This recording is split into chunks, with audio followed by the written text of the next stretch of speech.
All right, welcome everybody to our Toy Story 4 full movie discussion. Thanks for hanging in, everybody. We were certainly behind and getting kicked off here.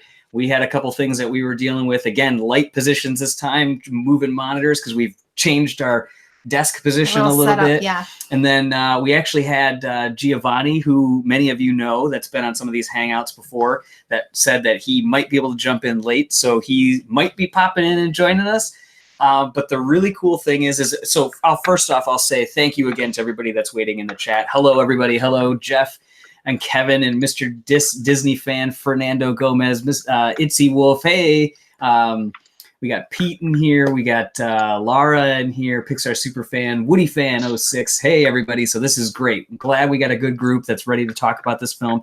If you haven't seen it yet, if you're avoiding spoilers, the Chicken Turtle, hey, Map Zero, hey, Messiah, hey, yeah, Scott, if you haven't seen the movie, turn us off. Yeah, because we're going full spoiler here. So this is very exciting that we're finally able to talk about this thing in its full capacity. We're going to dive into the Easter eggs. We're going to talk about the story, what people thought about the ending.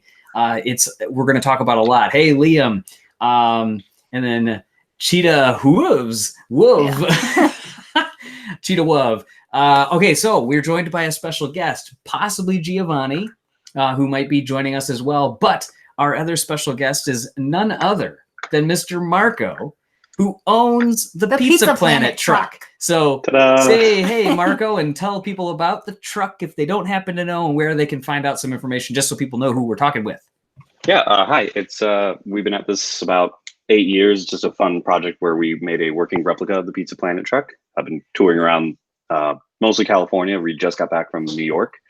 And I was going to say New York counts as a big tour. Yeah, that's a big one. Yeah, that's a pretty. It's interesting that we've been to 3 different states, but only set tire down in those 3 states. Yeah. So yeah, we've been on a couple of adventures. PizzaPlanetTruck.com is our main website. You can find us also on Instagram at Pizza Planet Truck, and then on Twitter at Pizza Plane Truck, because Pizza Planet Truck is 1 letter too long. Oh, yes. So yeah, you just got to combine that planet and truck, the TT together. So Pizza Plane Truck. So somebody's telling you should get the tattoo that the carnival guy has. Yeah, I've never seriously considered getting a tattoo, but at the same time, I'm like, that's a really neat looking design. I don't know. That would be the one to get. I don't know if that would be my first, but if a high quality image, I might consider it. We'll see.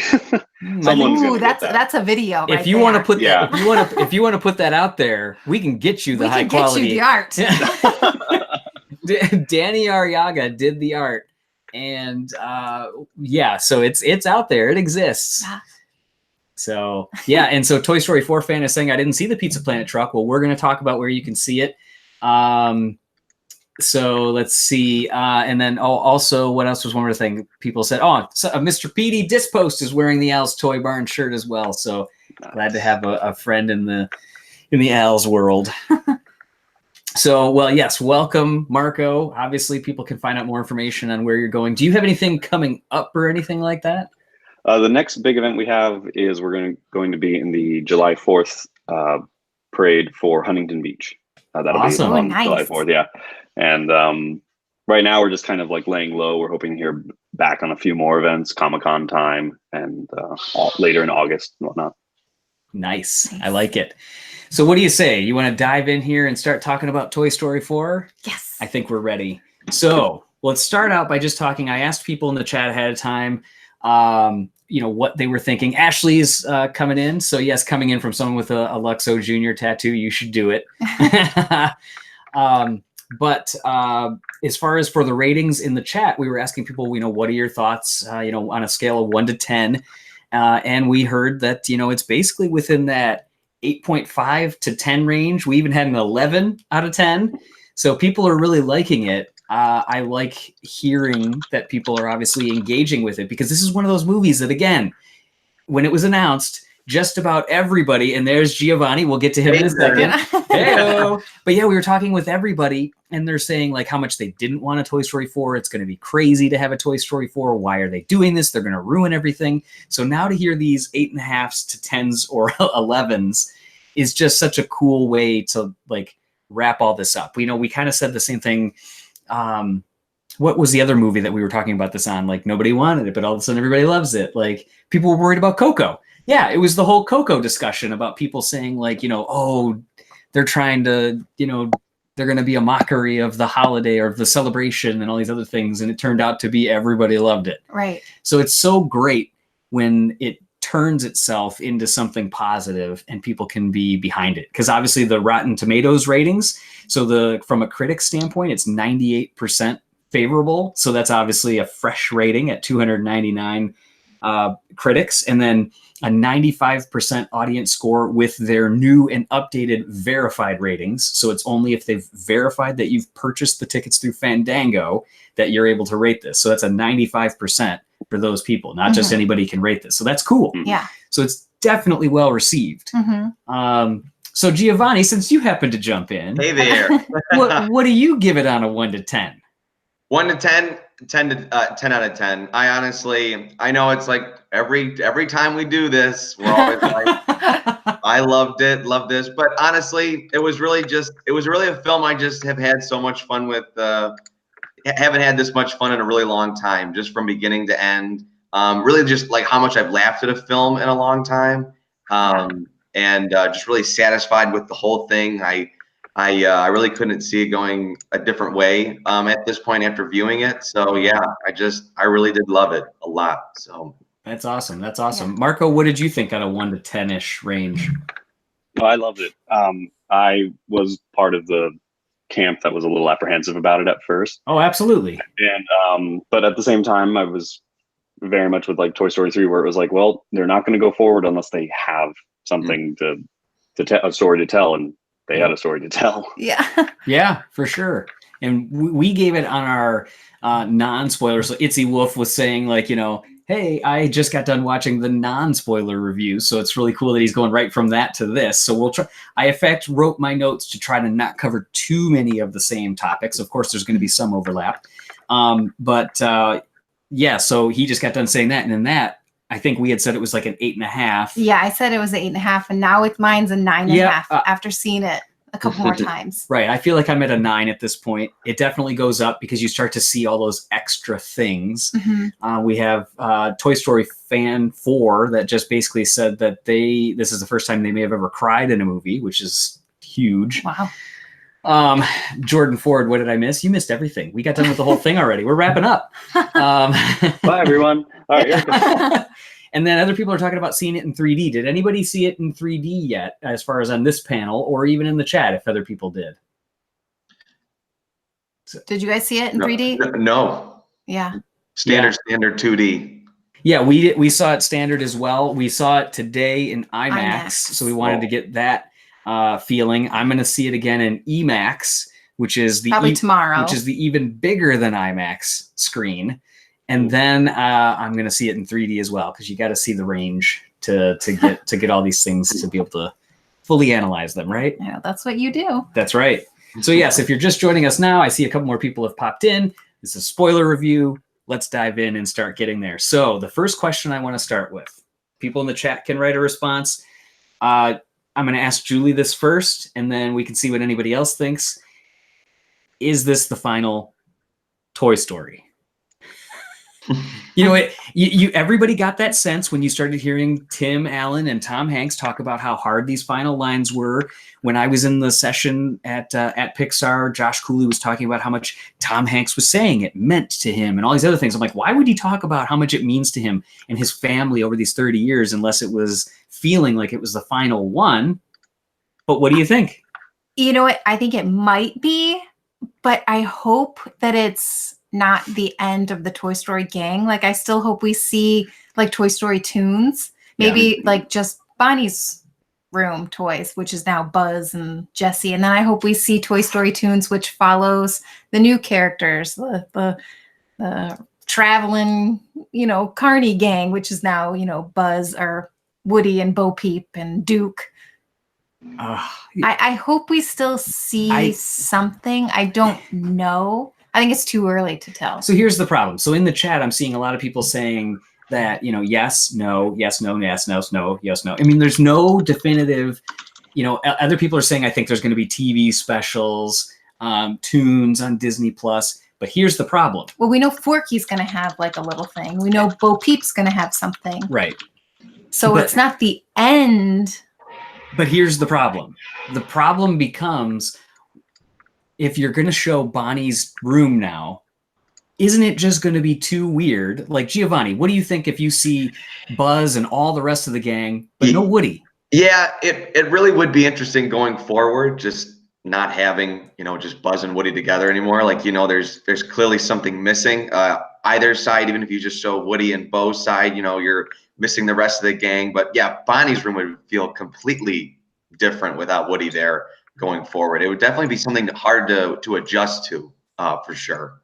So then I had the thought of, could they be using some sort of technology to, I don't know how they would necessarily make that connection, but Trixie had her internet dates conversations. Just a dinosaur. Yeah.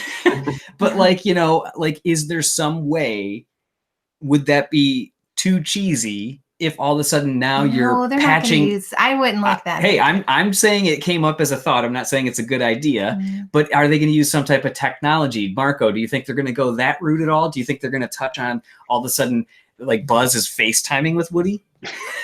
I mean, that could definitely be a way to do it. I was theorizing with a couple people where it was just more of the spin-offs and stuff, or that they'll cross paths every once in a while, because Tiny Fairs always come back.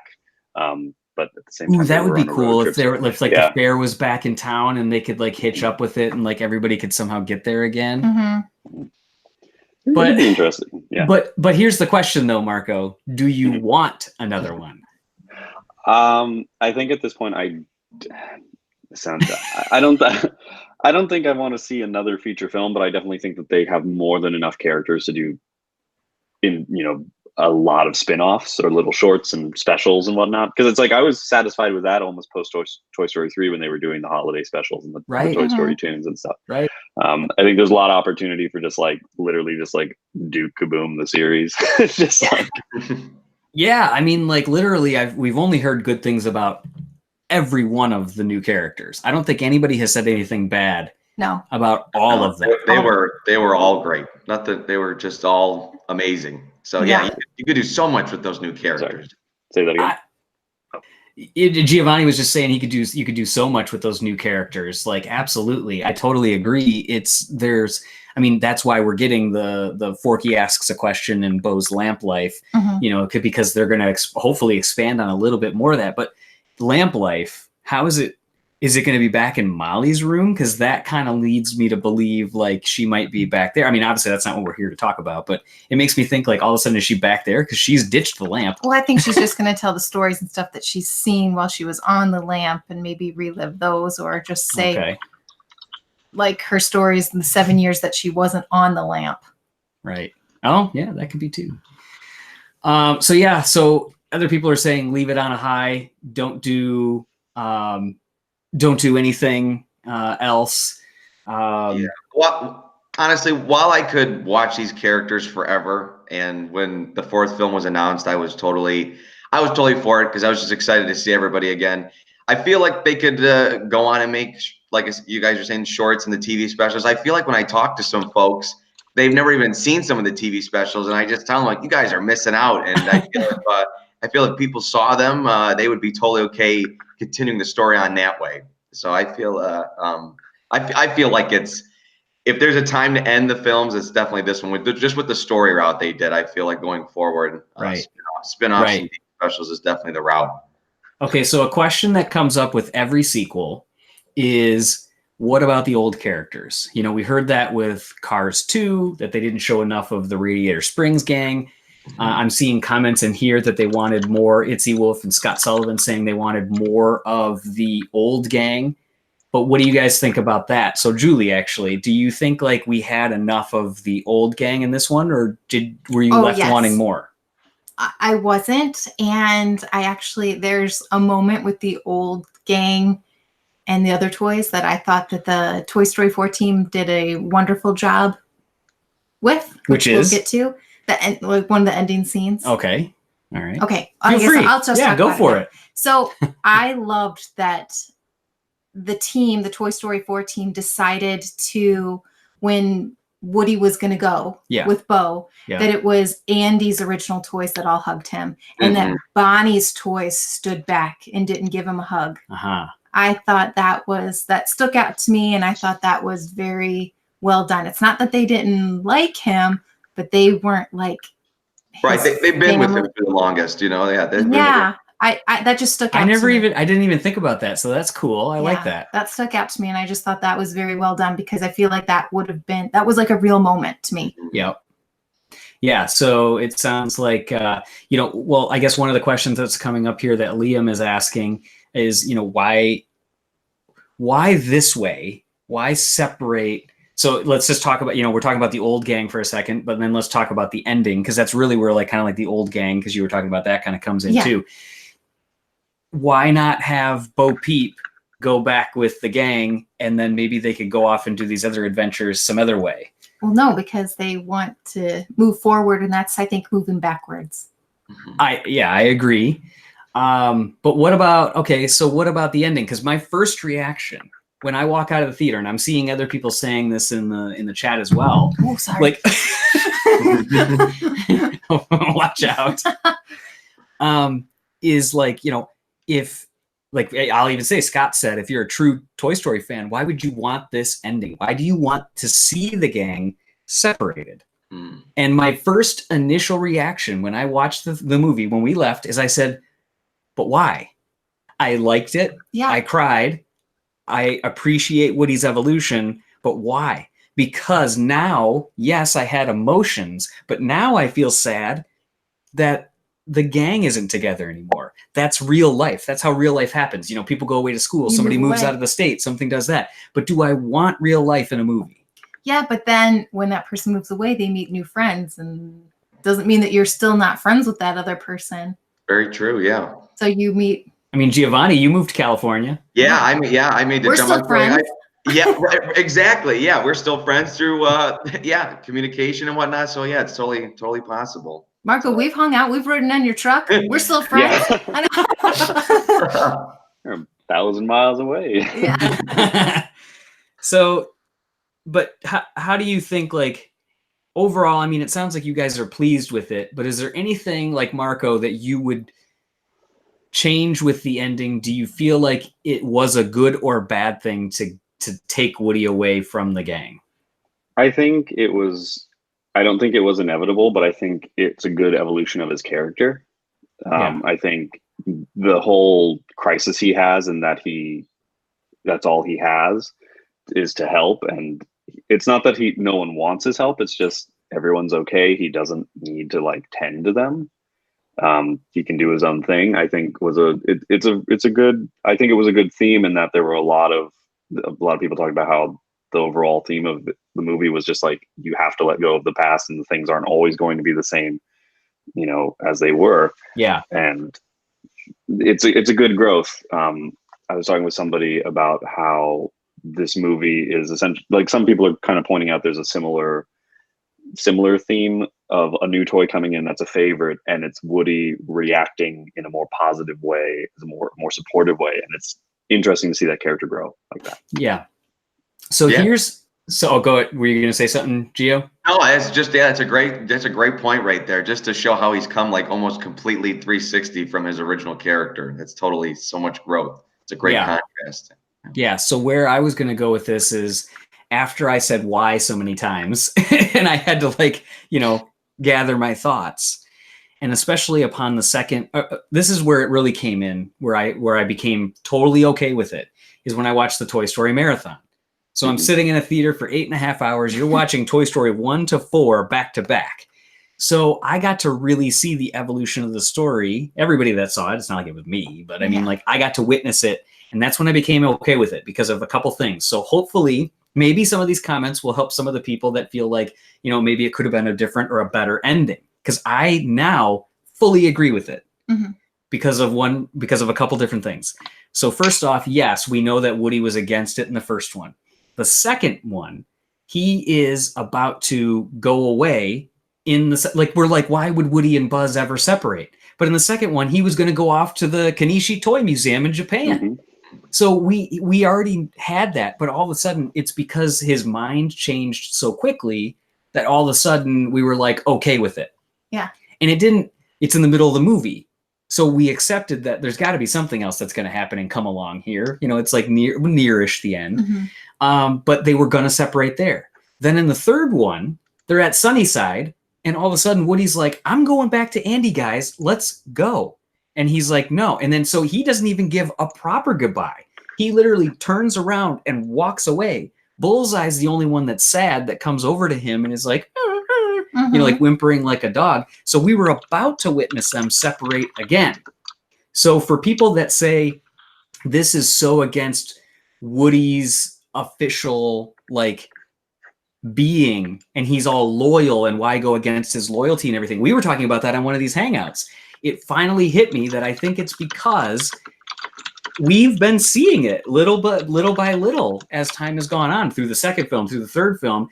Now it's like third time's the charm. It's really happening. They're really going to move away. So I feel like that's what made it okay for me in the end. But what do you think on this? When we talked about it, when you got home and we talked about it again after we saw the movie, I mean, that's a good point. I mean, I liked the ending. I didn't mind them separating. It was, you know, sad, but when you told me like all the other times that they were going to be separated, it's like, wow, it's kind of like a big buildup. Yeah. It's kind of like his character. Yeah. Like not a flaw, but just like who he is. Right. Yeah. And Gio, I don't know why, but it shows that you're muted just in case for some reason you clicked something or if you can unclick something. I'm looking at yours.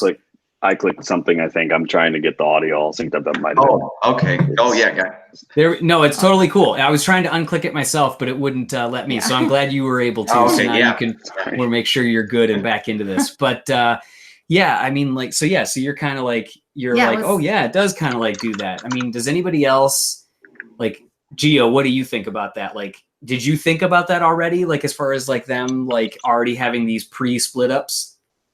Yeah, like going forward, I feel like just like with Woody, like how his character's gone, like it was almost inevitable. And I feel like the reason for finally splitting up was really there because like I was really heartbroken just growing up with Woody when I really would see him, you know, not being played with and feeling like, you know, like taking care of Forky was like the only thing he had left. Like that was like heartbreaking to me. Oh my gosh, yes. So like that when he had that scene with Buzz and he was like, this is all I have, I was like, oh my gosh, like you just see why Woody's doing this. Like, you know, and at that point of his life, he needs something new. He needs something exciting. And as for somebody who cares about him a lot, I'm like, Woody, I totally support this decision that I want you to be happy. So yeah, it's just, I was totally for it. Yeah, it's tough. It's tough. So Scott Sullivan is saying, you know, like I'm coming around to it. May have felt better had Woody given his goodbye to every character one by one, like Andy in Toy Story 3 instead of all at once. So Scott, first off, thank you for the super chat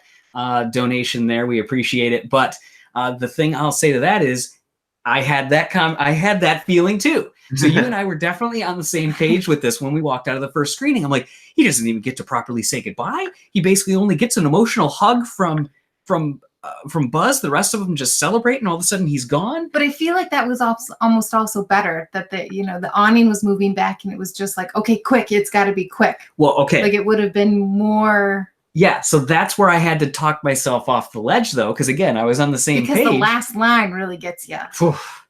Well, yeah, let's get to that in a second.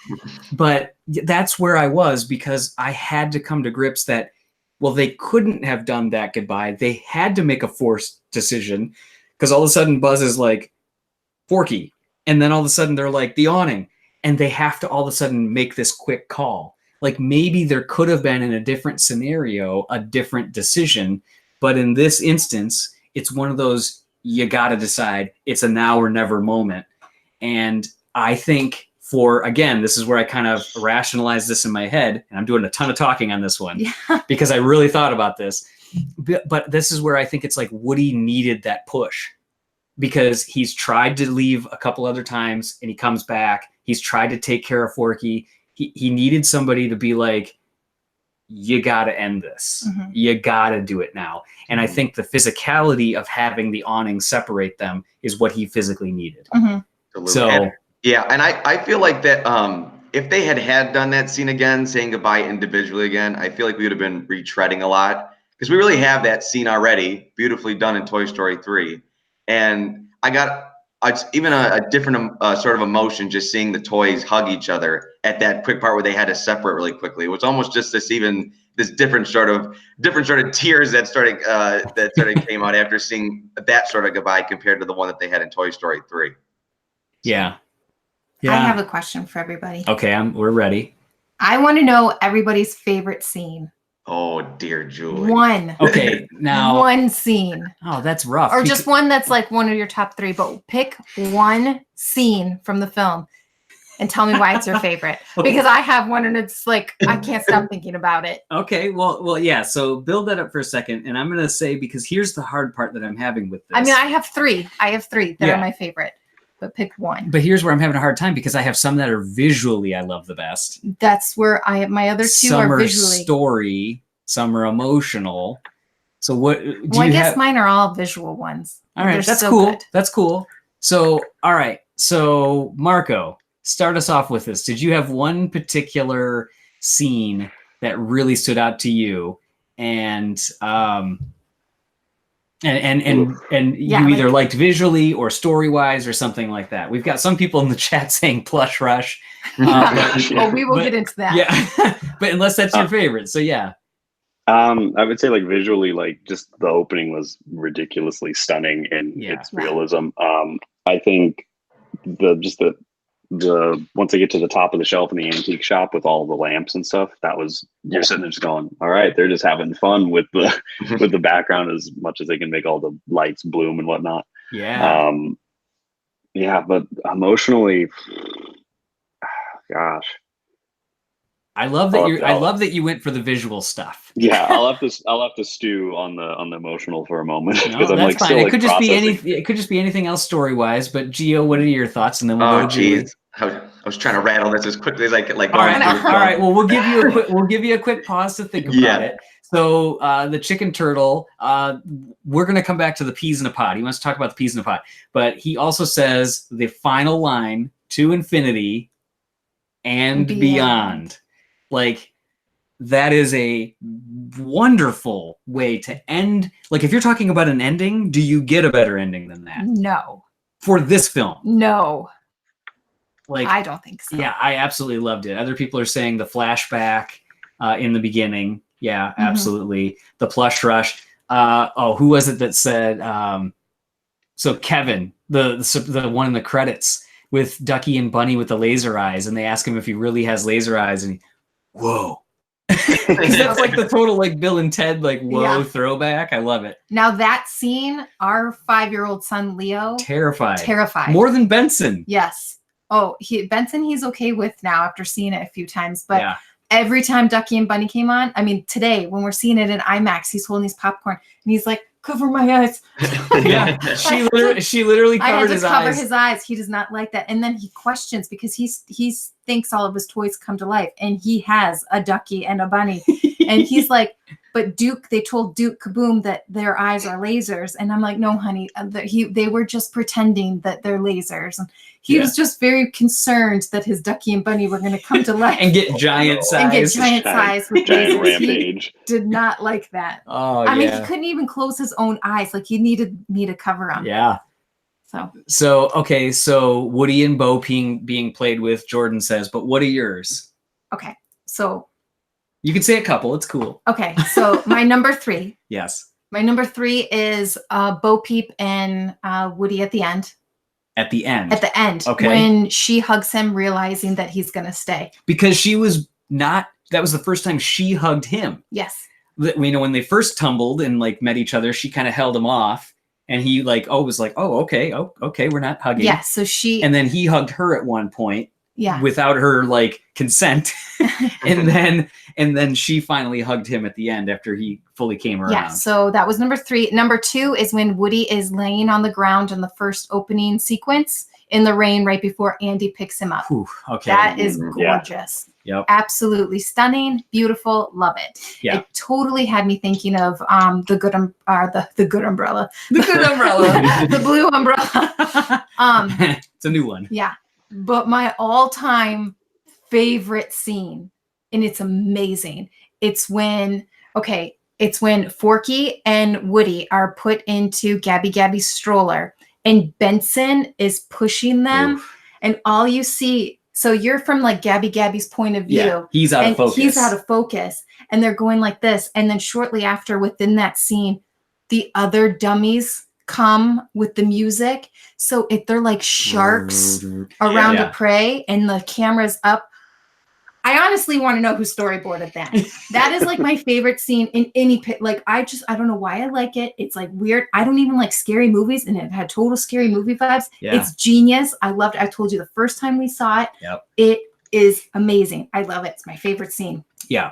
So and that's that. I love it. I love it. Yeah, no, those are great. And those are two that I actually have too. It's such a random scene, but I loved it. Like when it was coming, I was like, yes. Yeah.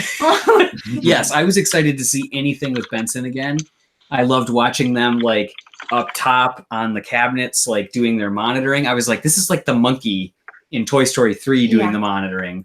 But so one of mine, cinematography wise, so I don't know if this is like Patrick Lynn or Maya Abasaidi or whoever's doing this scene in the layout team, where they're doing. So yes, it's that same moment where it's Gabby's point of view, and the dummy comes from the left side of the frame from the viewer's point of view, and all of a sudden the camera doesn't like. I don't even know how to describe it. It literally like it rotates on a perfect pivot. Like it doesn't like go like this. It's almost like it stays back and rotates, and then does that hard rotate so you can see the other dummy on the right hand side. That is brilliant. And then how they show it from the top, the design of it and everything, how like the diamond and just kind of how they just like. Oh yeah. Like get in there, like it's just so like how they just like move like fluid in there. It's in the music. Oh man, yeah, I love it. I could talk about it all day, but we won't. But that was one I mentioned to you when I came back from the screening at Pixar 2 that I love that moment with Woody on the pavement. Yes, because I love that it's off kilter too. So you've got the uneven Dutch angle in terms of how Woody's on the pavement. So it's like you're really showing how uneasy it is because he's not just laying there. He's like viewed like this. So it gives you that more uneven view. So again, from a camera standpoint, cinematography wise, beautiful stuff. I hate to go right back to Scott, but I saw Scott's comment about the moment. And I told you it's one of the most flawless moments in any Pixar movie that I couldn't believe was truly happening. And I want to know who came up with this idea, as we mentioned in our other hangout, the moment where you see, hey, Mr. Cowboy, you want to play? Oh my gosh. And you see, I'm getting chills right now. Yeah. Like you can't see it, but they're literal goosebumps on my arm right now. You see the out of focus shepherd's crook come in, then the back of her head. And I'm like, if I could swear right now, I would. It was literally like, are you kidding me? Yeah. Like, how is that? Is that? And like, mind and just blowing. The smiles that they looked like, because it's like they're doll smiles. The Like, score. And we knew that Bo Peep was going to be in this movie. We already knew, but just not knowing how they were going to meet. You almost like when you saw her for the first time, you're like, oh my God, it's Bo Peep. I can't even believe it. Like, yes, that's how great that scene was done. Yes. So I'll say that that's probably one of my favorite Pixar moments of all time, just because it was so unexpected, did not feel cheesy or forced in any way, and was executed better than I could have ever imagined. Even if somebody described it to me before I saw it visually, it was beautiful. The music too. Randy Newman nailed that exact emotion right there, where it's just all of a sudden and the editing. Because you hear the kid's voice fade out and the music come up to really sell the power and impact of the emotional moment. Like, wow. yeah.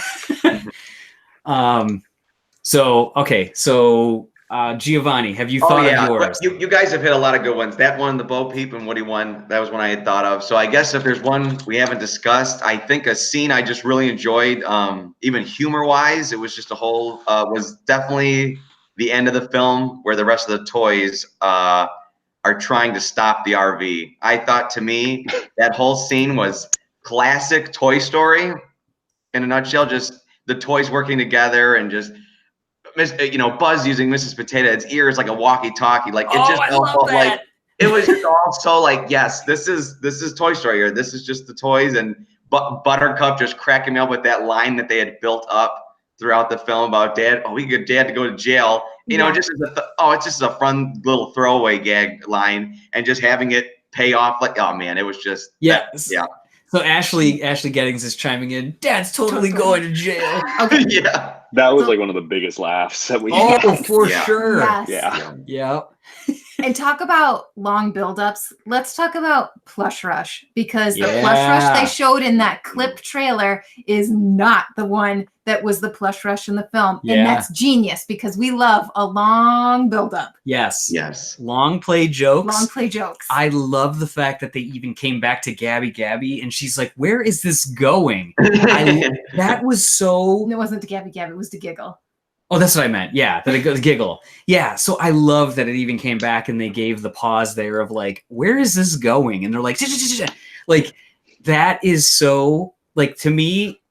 I've been waiting to talk about this moment for the longest time. As soon as we saw it. And we know that animator Victor Navone was the animator on that scene. Yes. Mhm. So kudos Yeah. for It was that, Victor, yeah. because Now I don't know if it's the long play. he did the Plush Rush or the shop short, owner. yeah, The shop owner getting tossed around and slammed into the vase, the and winner then winner chicken dinner one. right. That one in the first one. Yeah. But yes, that long play joke is one of those moments that could have easily hit the cutting room floor, because it didn't.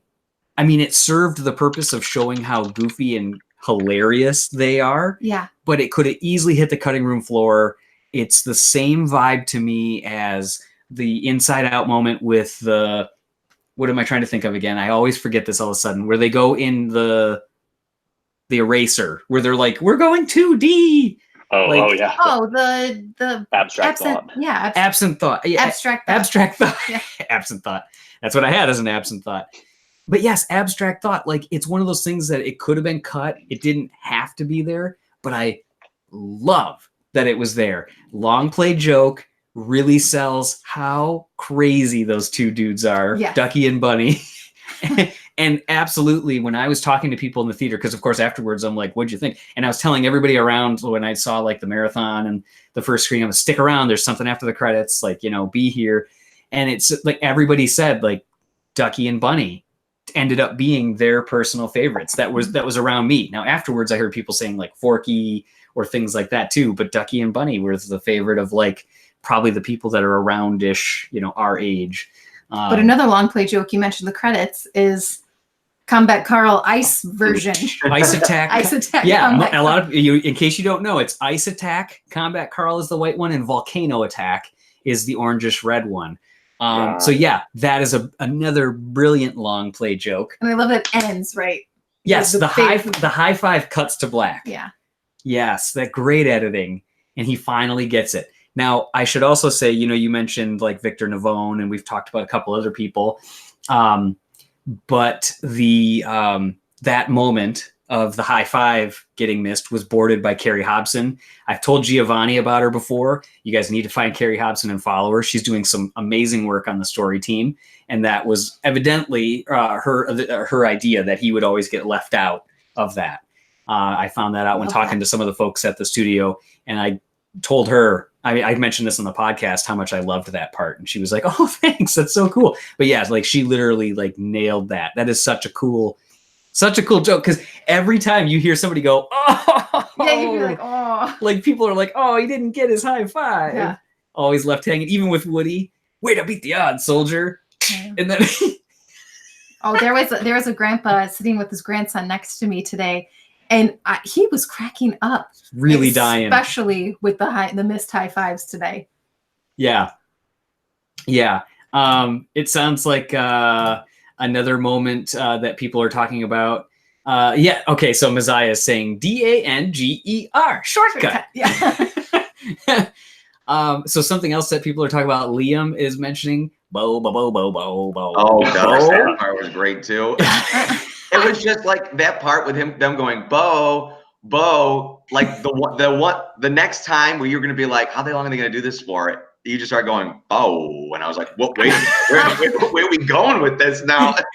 And it just got even better from there. Yeah. Yeah. Oh yeah. And then Bo. Yeah. And then Bo. I asked the producer, Kevin, and not Kevin and Mark and Jonas. Mark Nielsen. I was going to say Kevin Rear for some reason, but that's Cars 3. But yeah, I asked Mark Nielsen, and he was like, "That was Tony Hale." I'm like, "Is that him ad-libbing?" And he goes, "Yes, that was his ad-lib." To be able to get Tony those. Hale. Oh, Tony Hale is great. I mean, he delivered some of the most emotionally impactful lines in the movie, as far as like, when Tom Hanks Woody is saying, you feel like, I think I understand how you feel, like useless, like your purpose fulfilled.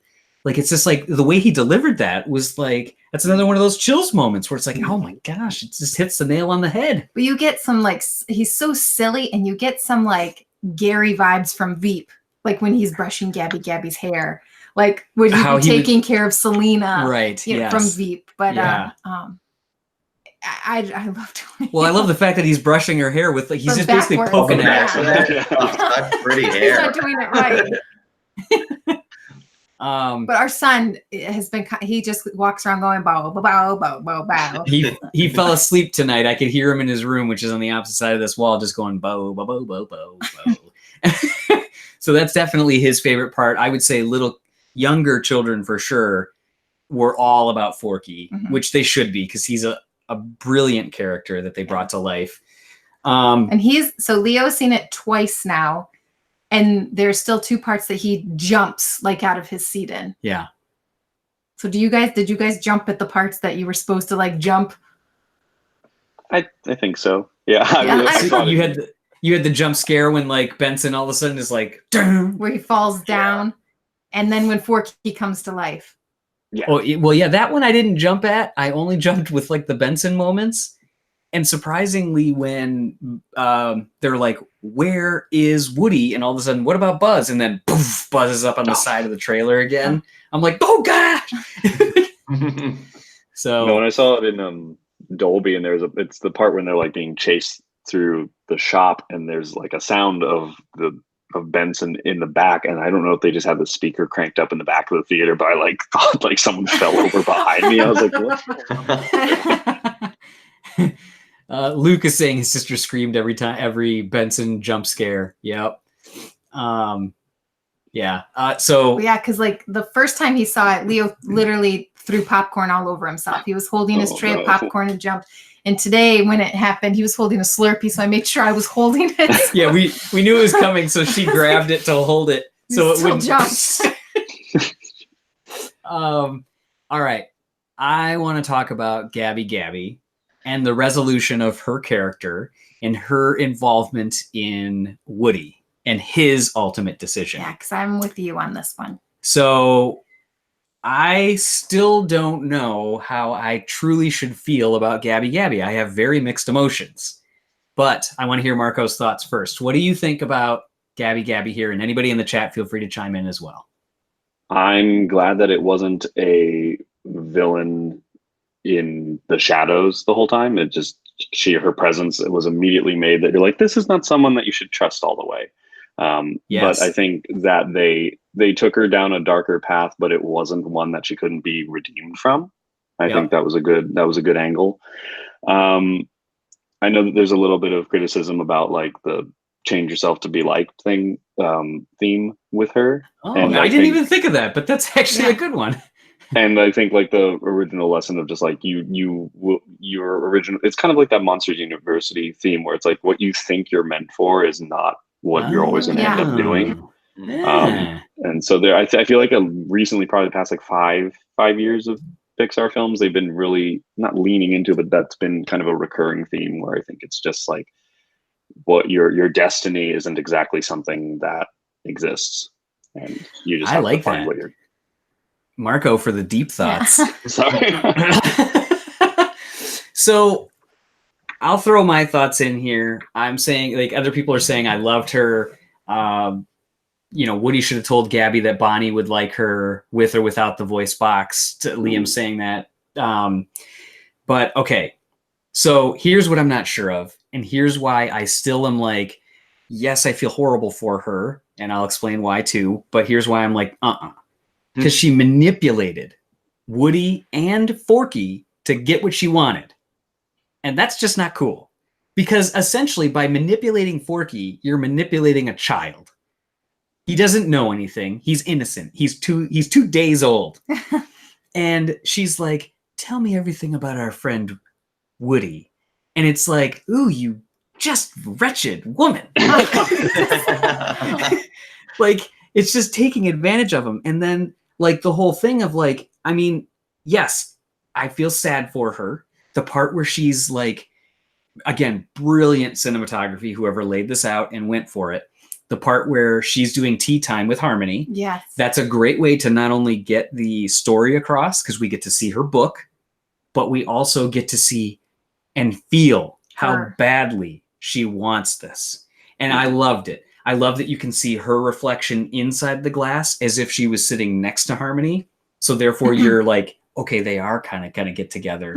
And you know, and Forky's doing the great jokes of like, a little higher, put out your pinky. Like, you know, like those parts, brilliant, beautiful. And Christina Hendricks was, I mean, amazing. She did an awesome job. I mean, that was like brilliant casting. Nobody else could have done Nobody else could have done that. It's kind of like the horror film part again, where she's like putting the fresh freckle paint on, and you hear like Benson fixing Forky, but he's like, while she's all calm, like going like this. So again, I feel bad for her that she's like preening and keeping herself perfect for this opportunity, but she didn't even give Woody the choice. She learned about him through Forky to purposefully manipulate him with a story that she knew would get him to change his mind and give her his voice box. And he doesn't make it fully on his own because Woody is so loyal. So here's where he is staying true to his character, because he's like, yes, I will do whatever it takes for my child. I'll even give you this so that way just leave me Forky. Like, I'm like, are you kidding? She manipulated that out of him. Yeah. That's where I still don't know. Okay, so Giovanni, what do you? Yeah, I know we were texting about this earlier because it did, because when she did that and that next scene, she gets up and she's like, "Oh, Woody, thank you so much," and I was sitting there, I'm like, should we be happy right now? Like she did. She totally just like used him, and like Woody's such a nice guy. You're like, Woody, you're too nice sometimes. And, and it's like he gave it away. But I have to say, later on when she did get rejected by Harmony, I'm like, okay, she did this, but it kind of brought her back down. So her and Woody were at the same level again, just for this sort of rejection together. So I felt that whole scene happening to her brought her back down and kind of took away my sort of what the heck, she just used him. It kind of brought her back down. So I was okay with it after that point. Had she had just gone off and Harmony had taken her, I'd have been like, I'm happy for the gal, but am I happy? I don't know. Yeah, I agree. Yeah. I agree. All right, what were you going to say on it? Because it sounded like no, that's it. You were going to say like the similar type thing. Yeah, I'm kind of in there too, but you're right. When she got denied by Harmony is when I was like, all right. And this is where now, because of what Marco said, I love it even more, because now it's like that whole MU thing of like, maybe what you thought you wanted isn't what you wanted. Yeah. Like, I love that. That's amazing. The surgery, what? You just gave the thumbs up. The surgery was hard to watch. Like, all of a sudden you see them close into frame. You see the backs of the dummies. And then it's like the sewing machine. You hear the and it's like, and even the part leading up to that was hard to watch, where you see Benson just stabbing at it, and you can hear it ripping. Well, and that's just like, the whole like the runaway scene and everything. Yeah, woo. Where Gruff gets broken. Yeah. Oh yeah. Yeah. You got to feel bad with. Yeah, Billy Goat and Gruff with the one on the left. Yeah, gets like one of the hooves broken off. Yeah, that scene, I was on the edge of my seat. It just was like one thing after another. It was like first the rip and then losing a leg. I'm like, what is going on in this movie? Like, yeah, and then they immediately cut to Bo, and you're just like, oh God, she's porcelain. Like, it reminds you she's made of porcelain, and you're like, and it's like I thought there was going to be a more tragic payoff to that. And I'm glad that it wasn't for my Yeah. emotions' sake. Yeah. But I think it definitely kind of like that scene served its purpose of being like, hey, everyone is risking a lot to do this. Like there's Yeah. because anytime Especially I the see giggle. yeah. I think she had it the worst. Yeah. Tonto Solis says poor Giggles getting Yeah. swallowed. Yeah. I will say that whole buildup of that scene, though, was that not like a tried and true, legit 100% chase scene? Like, Yeah. that was amazing. I loved how that whole thing was blocked out and everything, where you get not only, you're at all these different levels, too. Mhm. Because you get the great line of, Duke Kaboom, we. And then Yeah, he's we. like, he's having the cat chase him. But then, now the dummies are chasing. So you've got multiple layers of chase happening all at the same time. And you start going through big areas, little areas. And when Bo takes her shepherd's crook, hits the dresser, pulls that open, and it knocks out one of the Bensons. I'm like, oh my gosh, this is like a legit chase scene. Yeah. I loved it. Like that action was so far. I mean, that was so far over the top. Great. Mm-hmm. Loved it. So where should we go now? What's the next thing that we need to talk about? What's the next thing that's itching at somebody? Easter eggs. We're in the antique shop. Easter eggs? Yeah. There's so All right, many. I'm going to do one thing for the chicken turtle because he wanted to know what happened to the peas in a pod. Oh, poor peas in a pod. They So just got the shaft. they just yeah. Like I can understand like with Chuckles and like Bud Lucky him not being there, like that makes sense. But peas in a pod were just nowhere in sight. Well, as he talks about too, he mentioned that they were artwork on Bonnie's wall still, but they weren't there.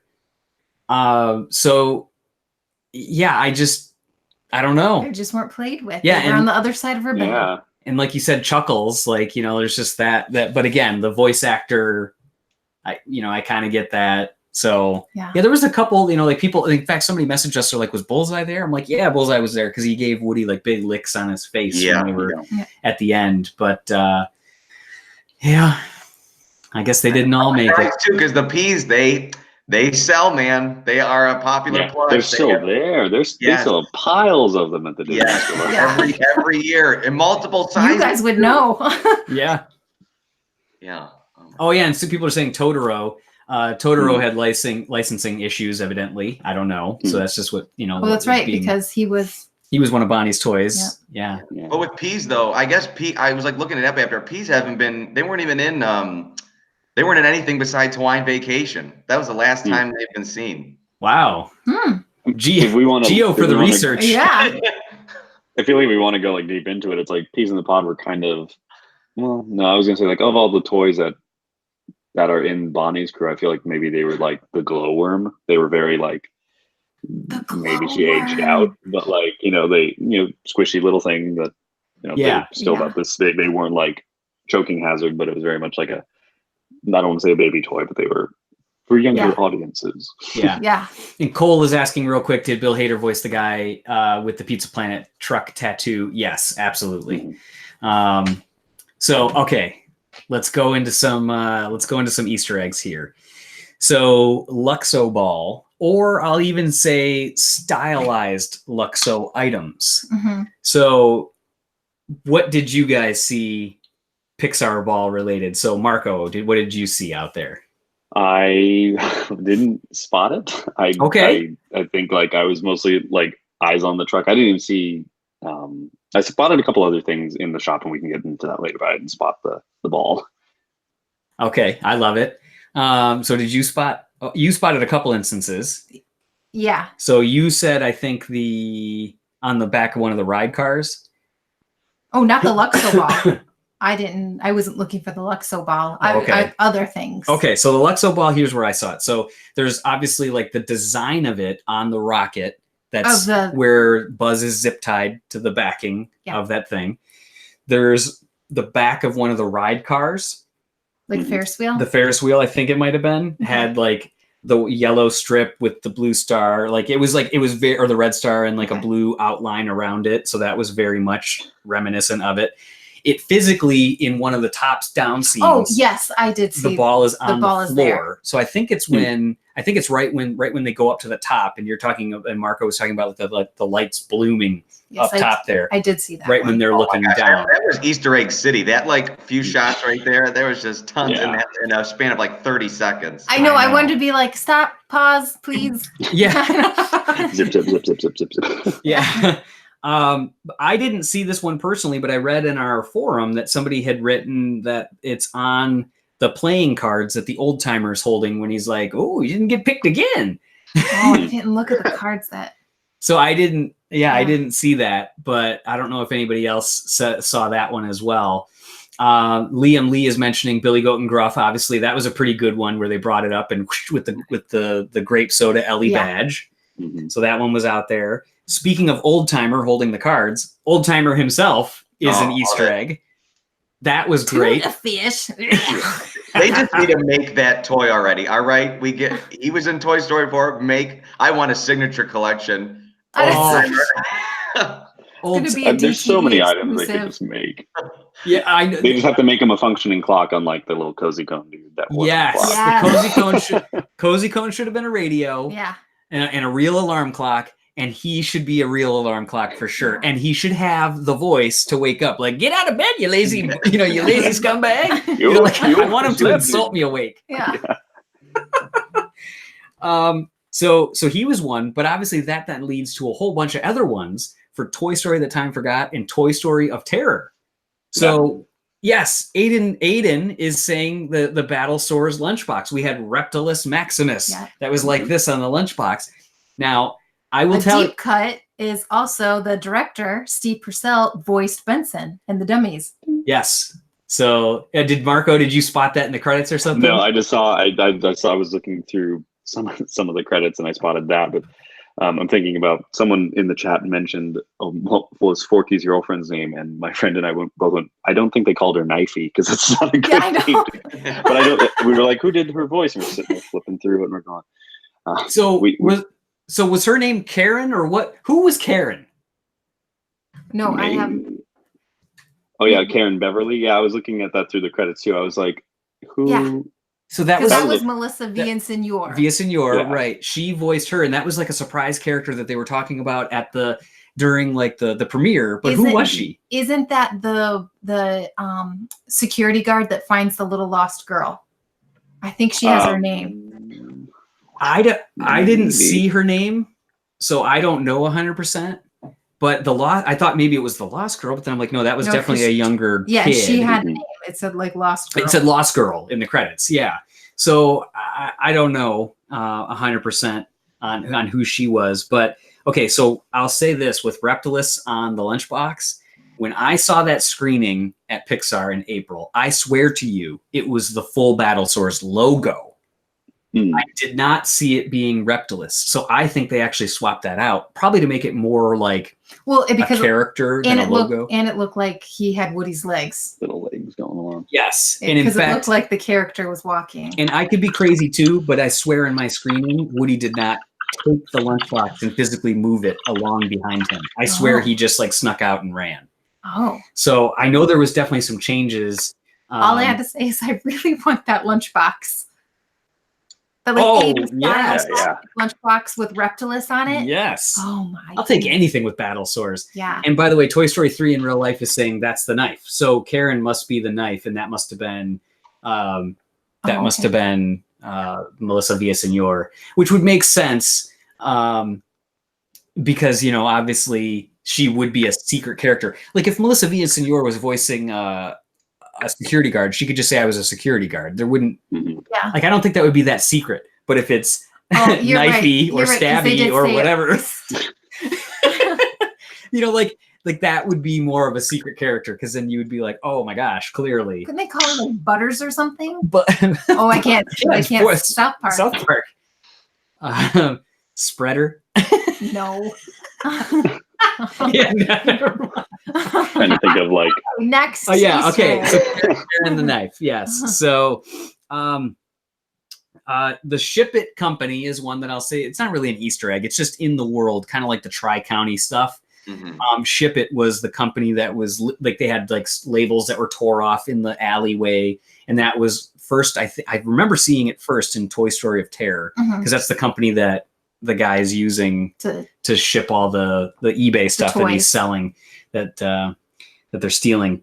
We obviously had at the very beginning the license plate of RMR F97, which was a play on the code that erased the movie Toy Story 2. Oh, that they punched into the computer. So Mark Nielsen, the producer, mentioned that at the press event, that was a play on it. It's not the full code. It was really like RMR was RMR star or RM star, but he said it was a play off of that.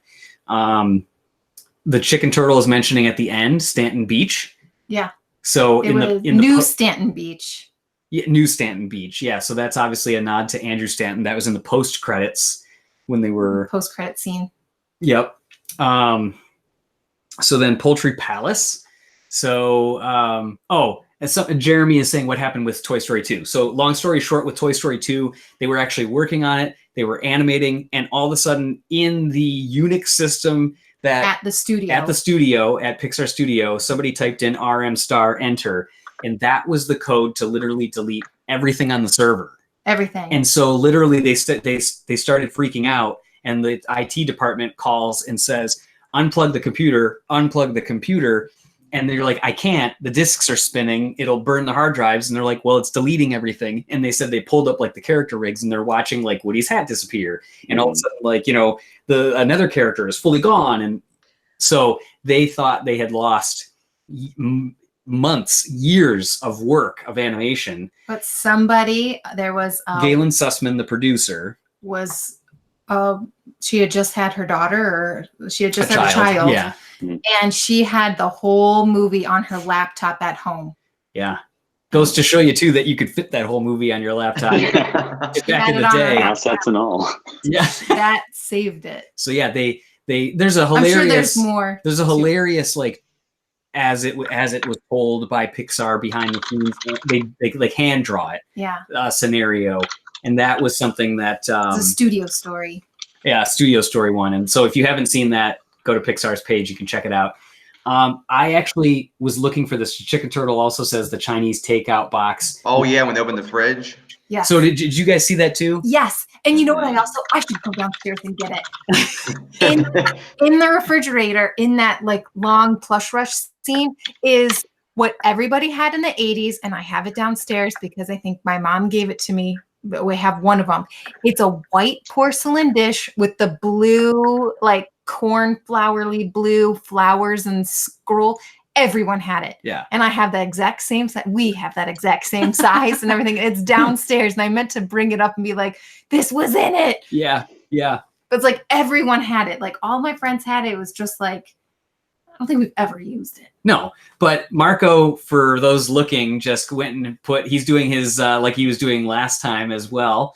That he's doing, he's doing his research check. That's the link to the YouTube video if you want to watch it. Don't watch it now. You're watching us. Yeah.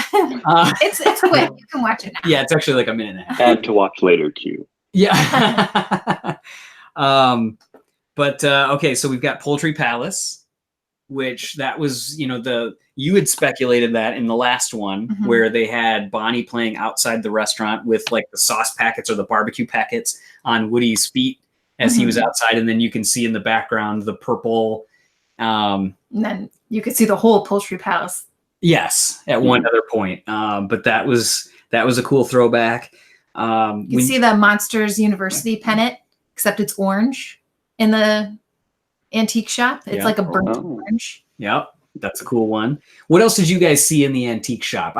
Jordan is saying Dynaco. Yes, of course. I'm so glad Dynaco was in there. Yeah, that was a great. Great, what else did you guys spot in the antique shop or throughout? Was there anything else that you remember off the top of your head?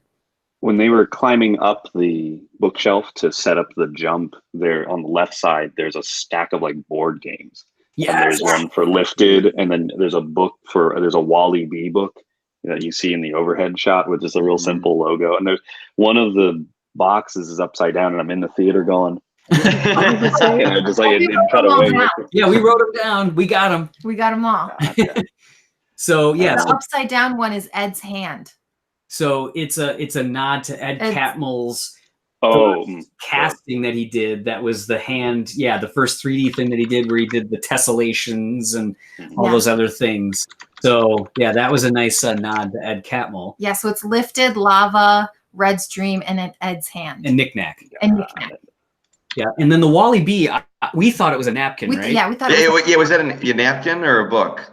Yeah, so it was one of those. one of those. It was one of those. What's the link that you're sending now, Marco? Ed Camel's hand. Oh, perfect. Look at those fast fingers over here. This is great. You're on every time now as the full-time researcher. I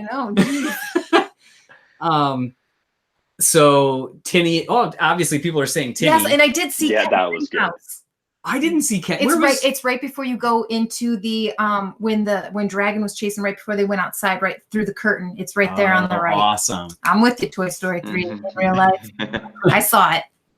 We saw in the background of the poster the Up dogs playing poker poster, Yeah. but you can see it in the movie too. There's another moment where you see that. Lucky 7, the bar within one of the bars within Yeah. Pixar. Oh man, I said I was going to grab that last time. Here, hang on. You talk for a second. Keep yourself occupied. What else did you guys see? I mean, I like that they. Correct me if I'm wrong. Was the Obi-Wan, the little Kenner figure too that they had? He cut off somebody's arm and they had the little Wilhelm scream. Was that for that? Yeah, that was a nice little surprise too to go forward with the. Oh, look at that! Yeah, TJ would know because he always talks about the Wilhelm scream. The Wilhelm Scream? Yeah. Yeah, so that's the Lucky 7 logo, by the way. These are a bar that's within Pixar Studios, and they sell like these like shot glasses that go with it. But they had a Lucky 7. They had a Lucky 7 pennant or poster in the background too. So that was one that was like an internal one. Looking poster. Yeah. Sorry, getting loud. Yeah. So that was a cool one. What was the other one that Gio was saying while I was off the Obi-Wan headphones? Kenobi in the scream. Oh, the Wilhelm scream when he. Yeah, where did you hear the Wilhelm scream? I was waiting. I could have swore it's when there's a shot where Bo and Woody are walking over to the other side of the pinball machine to talk to Duke, and the little Obi-Wan cuts off another toy's arm, and you hear the little scream. Oh. Marco, did you hear that? Yeah, I think it was Ponda Baba with the other guy in that scene, and he's like, "Oh wow, that was great." And it's just like, Yeah. someone in the chat in there again. So someone in the chat pointed out that like I think Franklin from Small Fry, the eagle, driving the Constitution, was in there. Different form. He's a water bottle. Yeah, he wasn't in like his like car. Yeah. But they obviously had to borrow that. But I did like the plastic dinosaurs that we've all like won from like an arcade that their mouth. Oh, that was a great Look over there. She's out back. Yeah. I've got to ask this. We're going to go off the Easter egg thing real quick for a quick second. The character that is, so the kid comes down the slide in the playground where Woody is the shark in the rowboat. In the rowboat. That says, "It's a great day to play." Yeah. Okay. Who is that? Bob Peterson. Oh, Yeah, I could have swore it was him. The first time, at this point, he just has that voice. You hear it, and you're like, "There's Bob. He's here again." Okay, I'm glad that you just said that because we were driving ourselves nuts. We're like, who is it? No, we know this. Yeah. Yeah. And it's not listed. This film didn't have additional voices. Yeah, it did. In the credits? Yeah. Yeah, there was a thing that said additional voices. Oh, I didn't see it. Yeah. So they mentioned some of the other like Pixarians that did that. I did not see that. Yeah. So some other ones. PJ's Pop, which is from A Bug's Life, which is actually a Lasseter nod to his son. But that was on the outside of the building on the Second Chance Antiques. It was also a sign inside the building. And there was also Casey Jr.'s Cookies. Yeah. And then Bug's Life, the characters, the cast, they're on that calendar in the beginning of the film. I don't know if you guys and it wasn't like the one like in Toy Story 2 where it's like just bug rigs. Like it's the whole cast. And they're like, "Hey there, we're a movie that happened in this universe." Yeah. Awesome. Yep. Love it. A113. I had an unfair advantage of in the graphic design session. I saw physically what it was going to look like. Did you guys spot it? No, I didn't spot it at all. I So did not. it's exceedingly fast, but it is I'm trying to think how I can describe it. It's a square. It's almost like it looks like a record or a sign. I'm not 100% sure. Like it would be like the artwork of a record.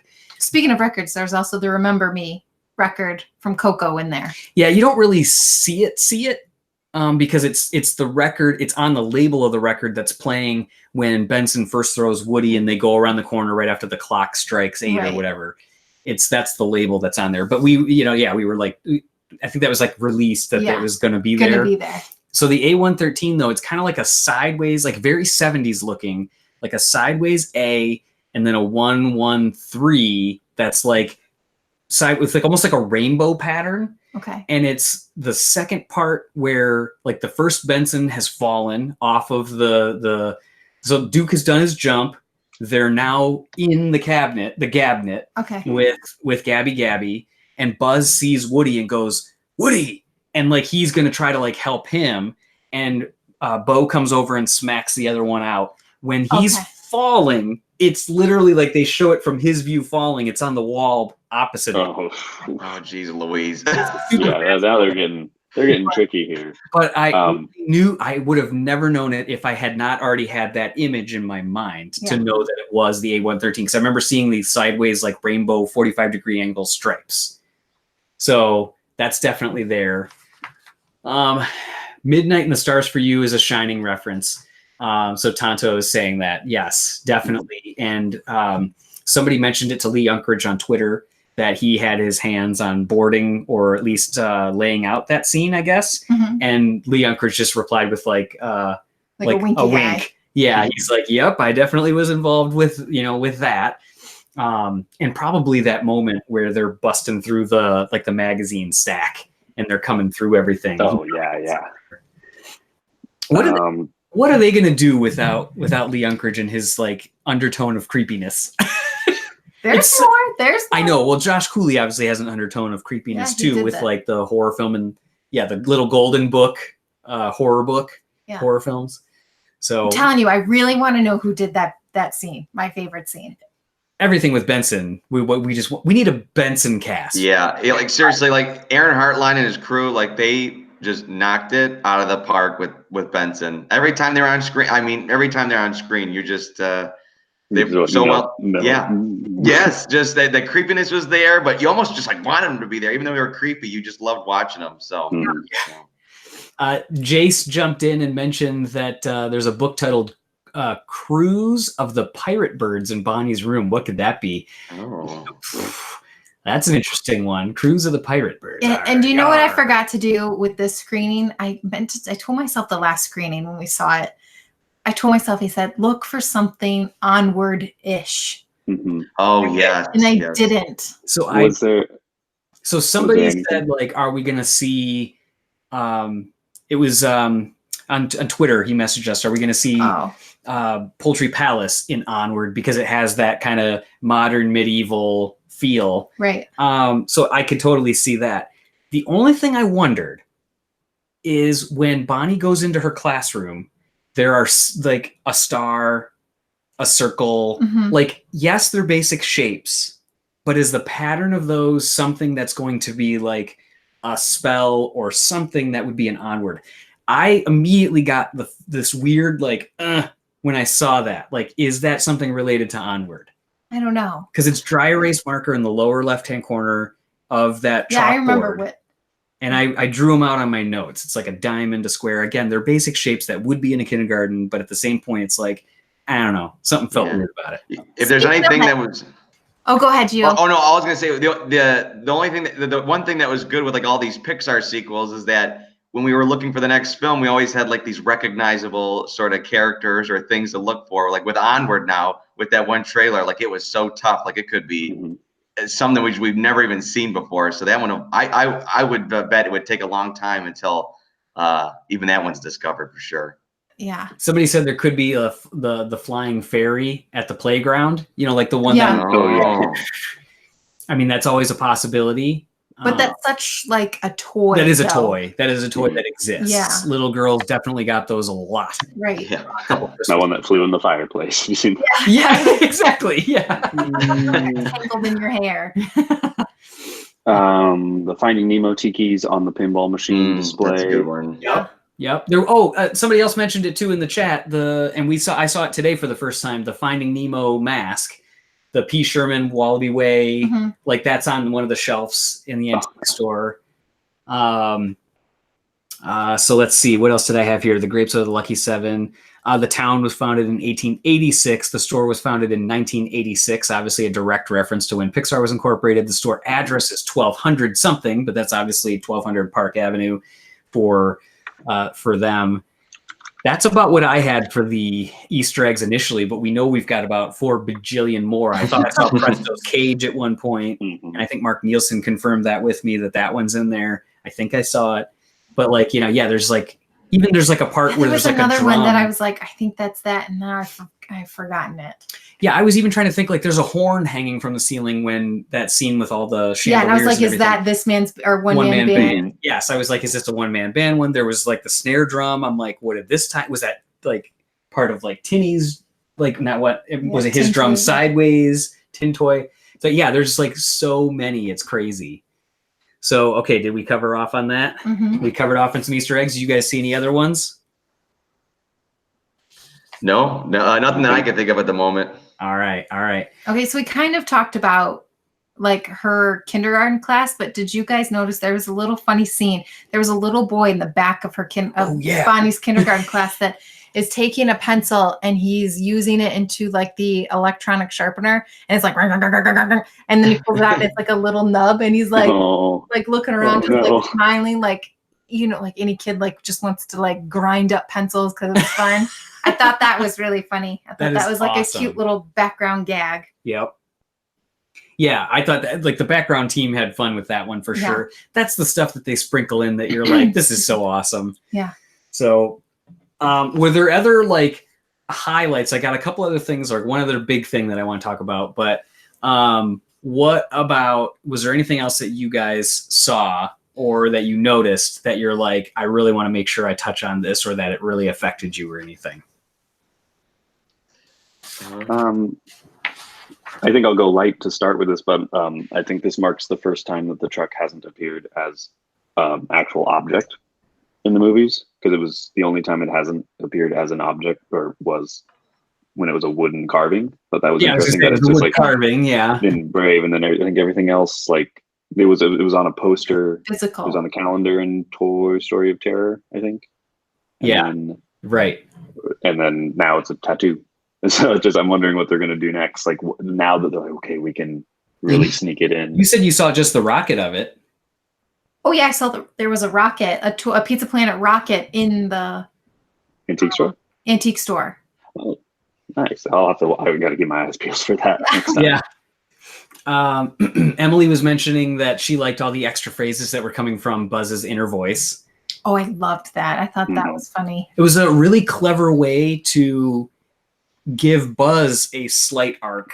And actually what I really loved about it is the final line that he gives to Woody of Bonnie will be okay. Is almost the inner voice that Woody needed to hear at that moment. Like, so Buzz had learned, like, you got to like say what you mean, what you need at that time. And I thought that was really cool. And yes, his extra phrases were great. Yes. I wish that the Toy Story 4 version, like if they re-released him, like he was coming with even more. He does have some phrases too. He's like 32 phrases, I think. How's about Bo's story? We hadn't heard any of Bo's backing. Oh yeah. That whole thing that Woody tells where he's like, oh. That is a cute scene. Oh my God. I love watching Woody just almost like kind of gush about Bo and just tell that cute story. It just, that was, I'm glad you brought that up. Thinking about it again, one of my little favorite scenes of the movie, I have to say. Yeah, I loved how like Giggle like all of a sudden like sits down on her edge of the story. Who knew you were such a softie? And I just like that's the beginning of Bo being like, well, maybe I don't have to be as gruff or as off-putting, as tough as I am. Maybe I can because she for 7 years put all of that aside, Mhm. didn't tell or talk to anybody about it, but now she's learning a little bit. There were so many resolutions to these characters in this. That's what I think people are really connecting with so much. But yeah, I loved that part of her story. I loved all of the things touching on. Pixar does this so great with touching on parenting and retirement and all those things, like we talked about with Woody, as far as, you know, the line that killed me, that, like, again, I'm getting like just goosebumps talking about it again, is the whole part where Woody is feeling real pain in his heart, where he's talking about that, you know, they grow up, they go off and they do all these things that you'll never see. Oh. Like, that's like, Woody was breaking my heart this whole film, hearing him talk. Yeah, you really did feel for him. That scene especially, you're right. right. I mean, it's just like, yeah, that's just, I'm just getting rid of one of these things real quick, one of these comments here. So yeah, yeah, that was such a powerful line, especially for parents. And like, there's all these things like, you know, the retirement aspect, because it, like, you know, what Giovanni said, because that's all I have left to do. Mhm. Like, my purpose is fulfilled. Like, these are all things that we're going to think about one day. Well, I kind of feel like that now. It's like, you know, our son's gonna go to like Safety Town. It's like, I can't be there. It's like his own time alone. It's kind of like a school in a way. It's like a summer camp in a way. It's like, but you're going to do all these fun things and I'm not going to see it. Why not? You know? Right. Why can't I be there? Yeah. He's going to go to kindergarten. It's like, I can't be there for that.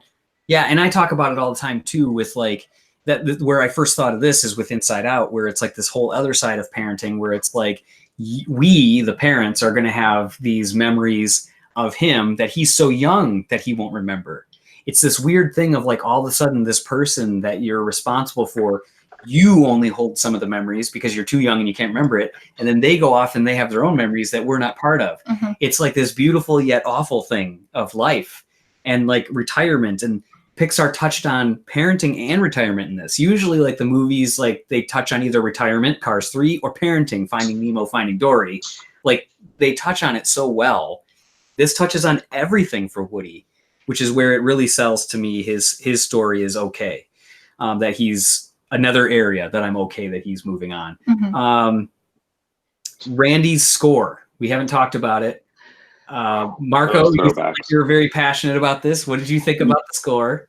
Yeah, though whenever they pulled in a theme from a previous movie, you're just like, yeah. I was just running through the carnival. You're like, this is the exact score you needed to hear in this moment. And they did it a couple more times. Like, I want to listen to the score again just to hear it, because there's something about the score that he did this time where I think he, like, I don't know if he dialed it back, but the main theme throughout the movie was very like soft, I feel like, and a lot of it was touching back on previous themes.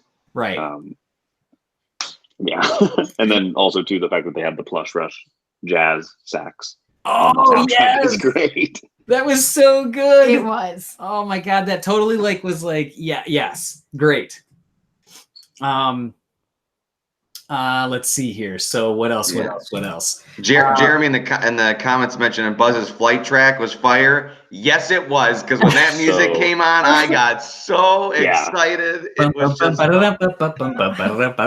Yeah, Zurg's Planet is the name of that track, and it's that. You know, that's probably what he's humming in his head when he's doing that.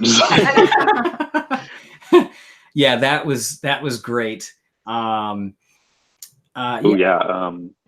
The theme with the castle over that logo, that was good too. The what was that? Sorry. The Toy Story theme over the opening Disney castle. Yes. Very, very good. For sure. So, Gio, thoughts on Randy's score on this one? Oh, loved it. All the new themes, I really enjoyed them for the different characters. I really loved the music when Forky's being built. That was one of my favorite new tracks of the film.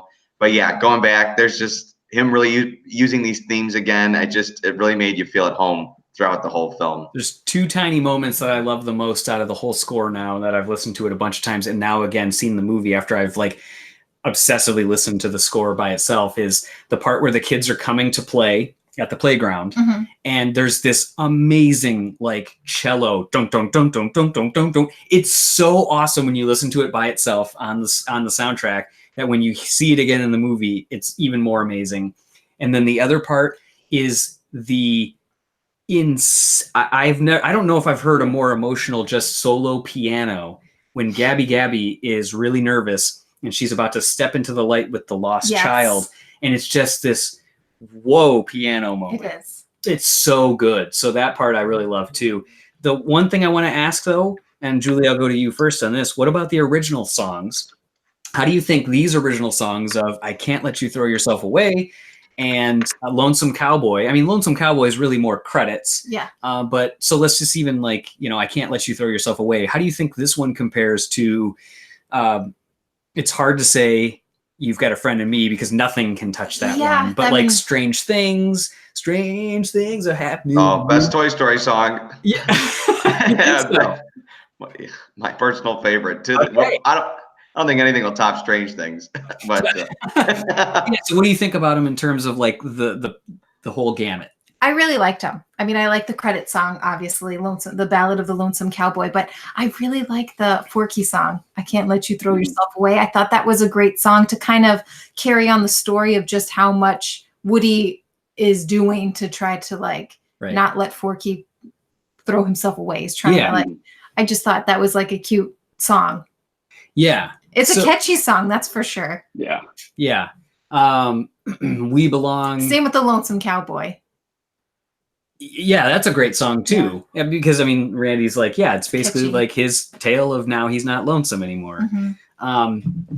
But keep banging the table. I personally, I couldn't throw it on like I could. Like You've Got a Friend in Me, you're immediately like, Strange Things, immediately, You're hearing these songs. I don't think it was great for the story. I don't think it's as much of an instant classic as I Can't Let You Throw Your. I mean, as the other ones, I Can't Let You Throw Yourself I think away. the Lonesome Cowboy one is.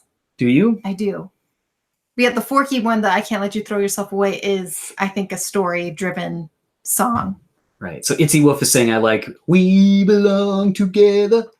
Yeah, I even feel that's a song that people started to love even more and more as years gone by since Toy Story 3. So I could see these new songs following that same path. As we just get more and more attached to them, the new songs will get up there as well. Yeah, too. You're right. I think that's probably what it is. It's hard to have that. The other songs have an advantage of having nostalgia tied to them already. Right.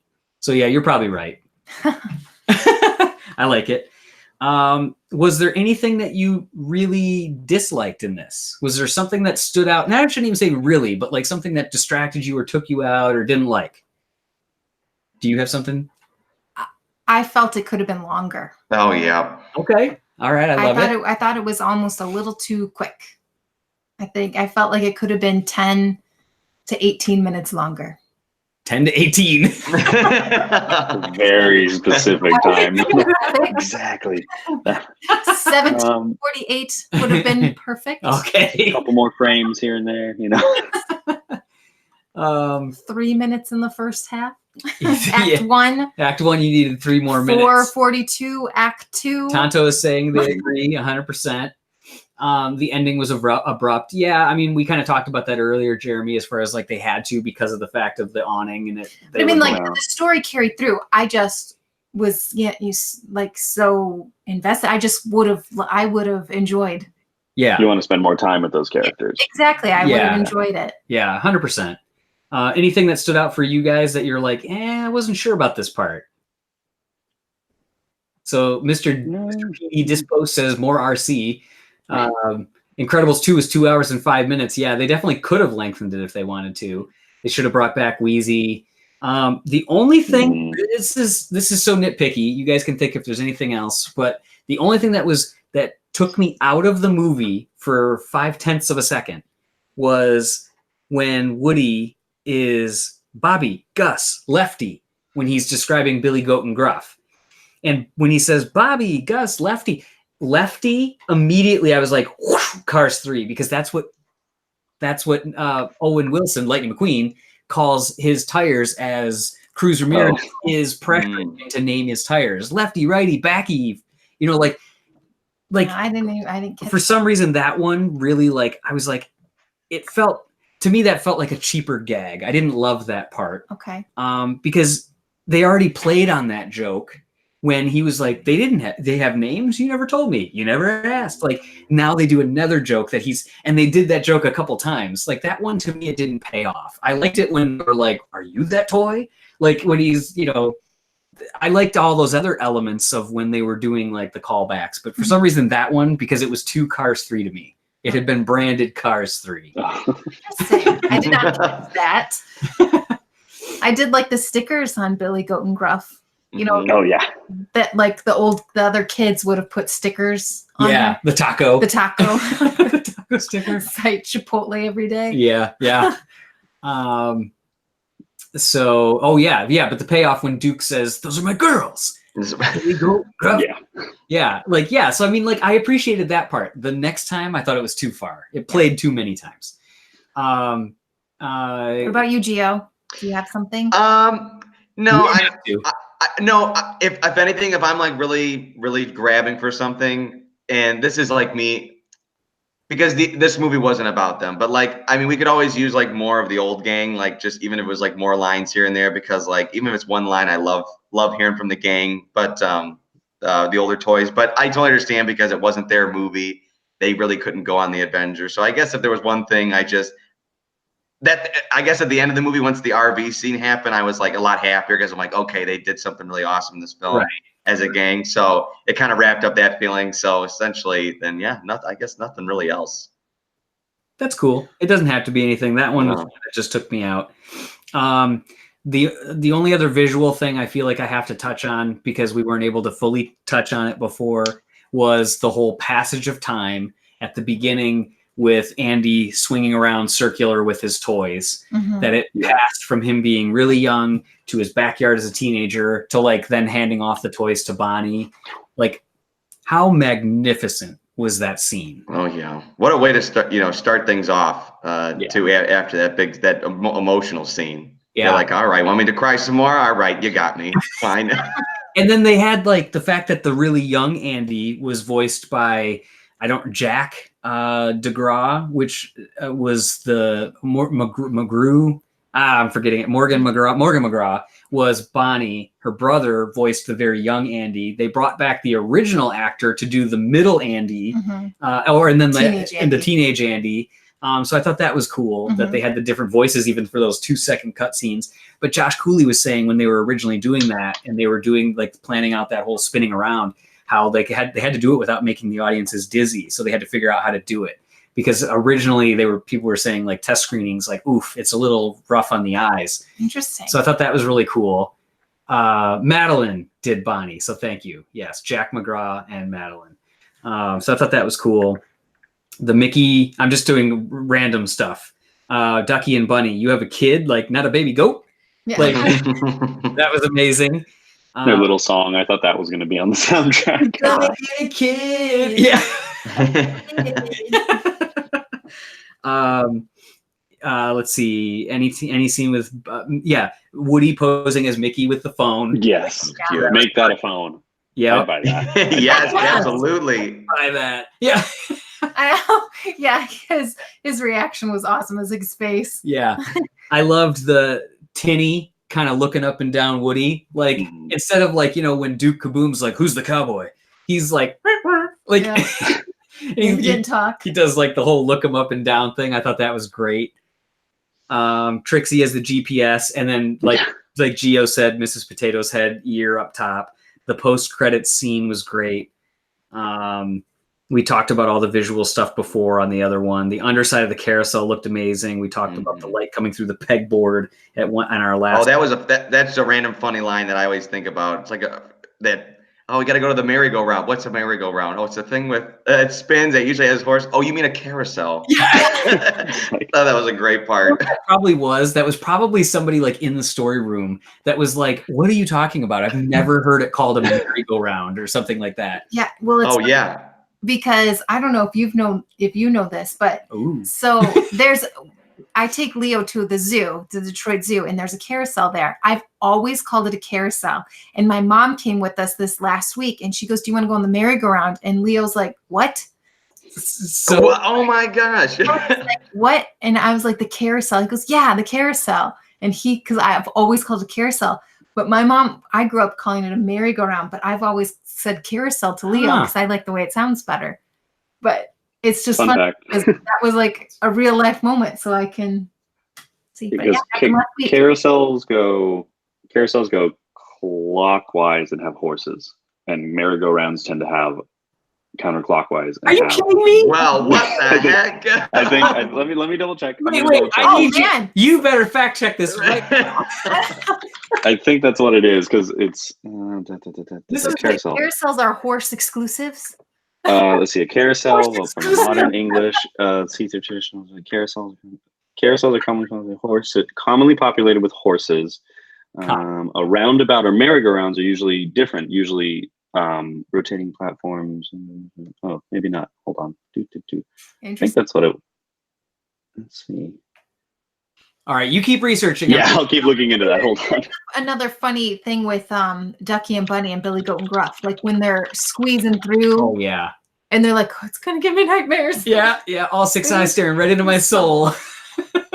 So yeah, and then Itzy Wolf is mentioning in the comments the Ducky and Bunny in the post credits calling, "Hey, you want to get played with Rainbow Connection? Yeah. Oh, yeah, listen to this, Jeremiah." Like that was so awesome. Yeah, you want to go on a wild ride with Mr. Toad or whatnot? Toad, Yeah, that was cute too. Yeah.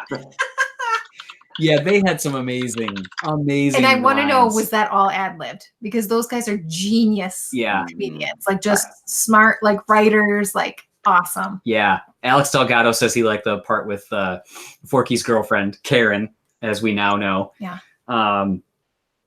Yeah, that was I really was laughing hard, and that grandpa was laughing hard that we were talking about that sitting next to us when Trixie was like, "Turn right." Yes. He was cracking up. He was laughing really loud. Yeah. The whole movie. Yeah, loved all the Toad references. Jeremy saying Pop's tire. Oh, get my point. I did love the punny line that if you get my point. Mm-hmm. Yeah. So comparisons to other movies, Benson patrolling like the monkeys, Duke had a commercial like Buzz did.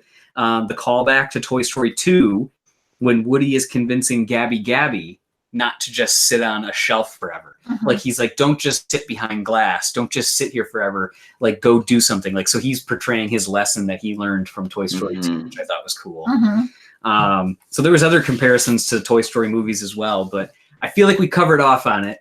Mr. Pricklepants only being in Act 1. Yeah, that makes me think. Just imagine, hey, let's just make another short where Pricklepants is sitting at the house alone himself, with those the toys in the closet. He's like, I can't believe they forgot me. Probably a one-man show he's probably doing. Yeah. Yes. Oh, that would be amazing to see like him on a stage. Show. They left me. Top of, Can't believe it. He's on top of Chair All Burnett, like doing a show. Welcome all to my one man. But yeah, I did love that. Dolly has to calm him down because he didn't get the part he wanted. Well, Dolly wasn't there either. No, but at the beginning. Oh, yeah. When he's like, I don't want to play the grocer or whatever. I was born to play the hot Wait, shop owner. Dolly was on the RV. She's in the RV. Yeah. Yeah. Mm-hmm. Yeah. So yeah. It could have been cool if Duke had a real show like Buzz Lightyear Star Command. But Duke could totally have a show. They could do different stuff. Yeah.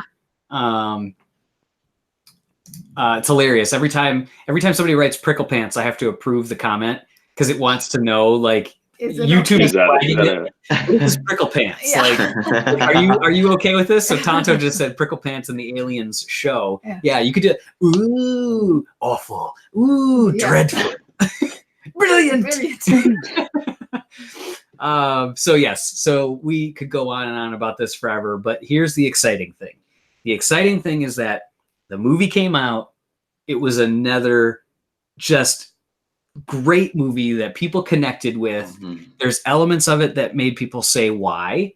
There's elements of it that I've come to resolution with, that I've become okay with, but there's other things that like, I'm like, well, man, I do want more now. And everybody was like, it's so funny to hear that because at the beginning of this, everybody was like, why are you going to tarnish a perfect movie?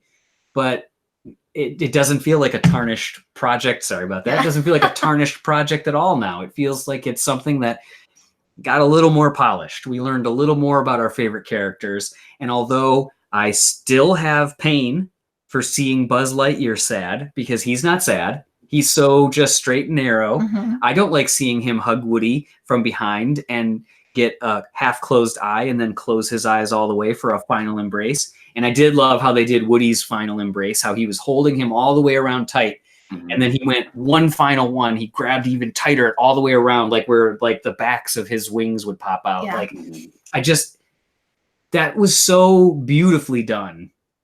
I really liked it. So yeah. Anything else? Any final comments that we have? I got to see it again. Yeah. Is there any like how was your theater experience? Because I know some Pixar people watch these and they like to hear how people's theater experience was. I can tell you that like when we saw like the press screening for it, obviously at the Pixar studio. I hate saying it like this because it's like, oh, I'm at the Pixar studio, but they have like the best screening room ever. The color is so accurate. The sound is amazing. When we saw it in IMAX today, I loved that the colors were really good. It was clear. So crisp, and it's worth it if you haven't seen it. The sound was really good, too. The sound was amazing. The previews were too stinking loud. Yeah. But the film itself, really good in IMAX. I saw it in the marathon. I saw it at a theater, and it was an Imagine theater, and it was horrible. Like I could barely see like the part with the boxes, like where it was like the board games that we were talking about with like Lifted and Knack and all those. I couldn't even see those titles. The contrast was so bad. And I've mentioned before, like there's another theater that I don't like going to because like it's not as good. So I had a good and a bad experience, but that's why it's worth seeing it multiple times because at an MJR. Yeah, I was in an MJR theater that I usually. Today was at an AMC. Today was an AMC IMAX, but I'm going to We see it every theater around here. Well, you have to find, because you see different things when you see it different ways. But IMAX has been our best so far. You agree? I agree. Yeah. Did you guys have any experiences, thoughts? Like, you said you saw it in a Dolby theater, like a. Yeah, I saw it at a preview screening with Dolby Vision and Dolby Atmos. So it was very, very, very, very crisp. I think the next time I see it, I probably want to see it in IMAX just to get that very toy perspective. I think it'll be interesting to see it on the screen that large. I didn't think about it like that, but that's a good way to put it, the toy perspective. Yeah, so what is like the Dolby Vision side of it? We've seen movies with Dolby Atmos sound, but is it just like the colors are just so insane and accurate and everything? Do you know? It's really crisp. And from the little demonstration, the little selling point demonstration that they show at the beginning, they do a demonstration where they show like normal, what you think is like as dark as the screen goes, and then they drop it. So the blacks in the screen aren't actually like dark purple; they're just absence of light, and it's really neat to see that. So like when there's a dark scene, the whole theater is very dim, and it's real crisp. Because usually you're right, you get the black. You still get like an illumination off the black. Yeah, that's, oh man, we got to find one of those. All right. Gio, did you have any experiences with it? No, it was great. I saw it at the Hollywood, what is it? The Dome in the Hollywood Dome and like an ArcLight theater over here. It was pretty nice. It was like the screen was really curved. So I'm so excited to go see it on a regular screen, I guess. But that was a really great viewing experience. Sound was good. Picture was really clear. It was a really nice experience. Yeah, we got a couple of Itzy Wolf is saying he saw it at the screening room at Hollywood Studios in Walt Disney World for the first time. That was amazing, just being in there. Second time was IMAX. That was great. Dolby or IMAX 3D next. Liam is saying he saw it in 3D. Yeah, we got to do ours as well. So it sounds like most people are having good experiences. It's a great movie. It sounds like a great way to wrap up this conversation. I'm so glad that everybody joined along. We had some great conversation for people that are chatting in there. Sean, you had a comment about some characters. We had touched on that a little bit earlier, so I'm not going to wrap up on that. But again, thank you everybody for tuning in, for joining us.